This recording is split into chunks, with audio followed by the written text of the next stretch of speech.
¿Y el agua, por ejemplo? Porque se habla poco y hemos hablado poco en los podcasts de alimentación sobre el agua. ¿Cómo deberíamos consumir el agua? ¿Deberíamos tener algo en cuenta? ¿Deberíamos tener precaución con el tipo de embotellado? Porque ahora has visto aguas de mineralización débil. Otras otra gente que dice que con una jarra de estas de filtro de grifo. O sea, ¿cuál es la forma óptima de beber agua y cuánta agua deberíamos beber? Vale, muy buenas preguntas, Víctor. Además es verdad que es cierto que no es un tema que se habla mucho. No se habla nada de la comida, pero no de la bebida entendida como tal. Con el tema de la bebida es cierto de que nosotros, igual que tenemos un mecanismo de hambre y saciedad que en términos generales tiene que funcionar, aunque bueno, sabemos que no funciona en muchos casos, tenemos un mecanismo de la sed, es decir, que habitualmente nuestro cuerpo a nivel fisiológico nos dice cuándo tiene que beber. En una persona adulta, en términos generales, funciona más o menos bien. En personas mayores y en los niños, podemos decir, en los niños no está muy desarrollado y en personas mayores se empieza a deteriorar un poco y podemos decir, empiezan a tener sensación de sed cuando ya pueden estar deshidratados. Ya. Ahí sí que era importante estar como constantemente intentando que haya hidratación a pesar de que no tenga la sensación de sed. Entonces, eso por un lado. Y por otro lado, es cierto que podemos decir valores, los típicos 2 litros, 2 litros y medio, pero hay una cuestión que es importante y es que nosotros podemos incorporar agua a través de la bebida, pero también a partir de los alimentos. Y mi tipo de alimentación puede ser muy diferente. Por lo tanto, la cantidad de agua que puedo introducir a través de la alimentación también puede cambiar.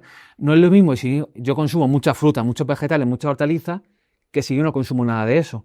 Yeah. Porque puedo introducir, podemos decir, más agua consumida por alimentos. Entonces también no podemos dar como valores exactos porque no todo el agua deriva de la bebida, sino que también deriva de la comida. Y depende de mi tipo de alimentación, pues puede ser un poquito más o menos oportuna. Eso también por otro lado. Con el tipo de formato. Es interesante porque de forma general lo idóneo, esto a lo mejor no es tan polémico, pero en plástico, seguramente había escuchado el tema de disruptores endocrinos. Sí, muchísimo, es verdad. Sí, el tema de disruptores endocrinos. ¿Esto qué es para la gente que no primera vez lo escucha? O sea, disruptores endocrinos básicamente son compuestos que habitualmente, por ejemplo, si hablamos de la botella, son plásticos que pueden migrar, en este caso al agua o a la comida, por ejemplo, en envase, y que esos plásticos pues pueden parecerse, por ejemplo, a algunas hormonas y pueden generar efectos endocrinos, es decir, pueden activar algunas vías endocrinas, haciendo que, por ejemplo, pues aumente hipotéticamente el riesgo de cáncer o algunas condiciones en las cuales el sistema endocrino puede estar alterado. Entonces, es como alterar, digamos, nuestro sistema interno. En el caso de las botellas, esto, en términos generales, esto es muy común, por ejemplo, que estaba mirando esa botella, tenemos muy común, por ejemplo, yo compro una botella de plástico, me la bebo y empiezo a rellenarla.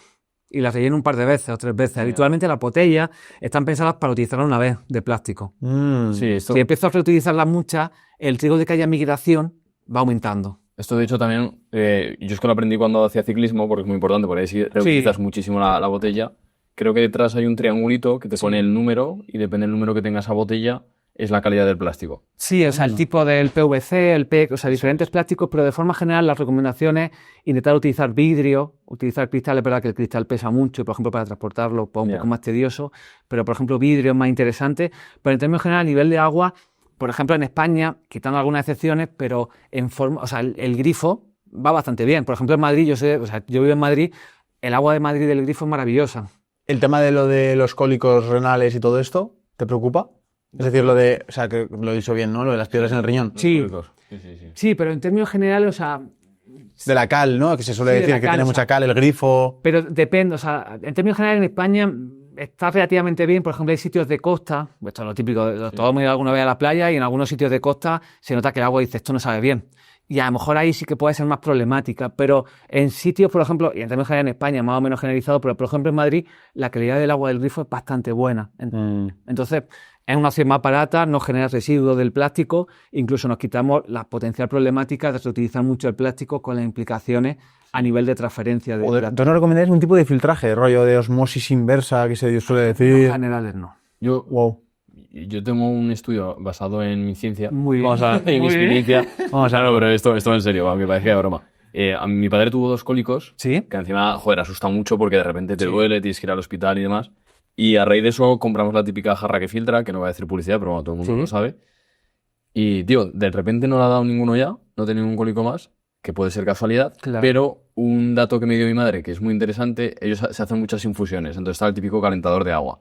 Antes echaban el agua directamente pues, del grifo y se quedaba blanca. El calentador estaba blanco por dentro de la cal. Y ahora, desde que pasa por un sistema de filtraje muy sencillo, estas jarras valen muy poco dinero, ya no está ese blanco. Hostia, que al final es algo que te metes en el cuerpo. Lo digo por si sirve a alguien lo puede por ejemplo, ¿de dónde son tus padres?